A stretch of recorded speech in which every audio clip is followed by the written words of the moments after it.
বিশেষত আপনার হচ্ছে নির্বাচনের জন্য নির্বাচন সুরক্ষা অ্যাপ্লিকেশন, সেটা বাংলাদেশের পুলিশ এবং বাংলাদেশ আনসার ও গ্রাম প্রতিরক্ষা বাহিনীর সদস্য কর্তৃক কেন্দ্রভিত্তিক এন্ড ইউজার হিসেবে ব্যবহৃত হবে।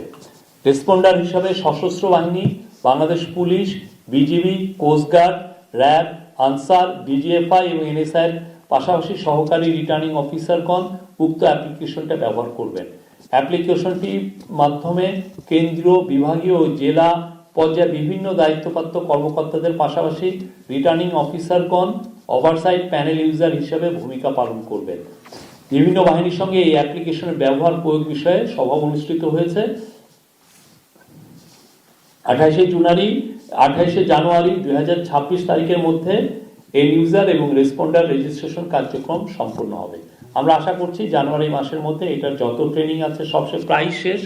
তা আর অন্যান্য যেগুলো এই যে প্রায় 9 লক্ষ যেগুলো মেম্বার অফ সিকিউরিটি ফোর্সের কথা বলা হলো, তার মধ্যে 90%-এরই ট্রেনিং শেষ, আরও বেশি মনে হয় 95%-এর মধ্যে ট্রেনিং শেষ। এবং আমরা আগামী মিটিংয়ের সময় এটা পুরো আপডেটেড লিস্ট আমরা দিতে পারবো।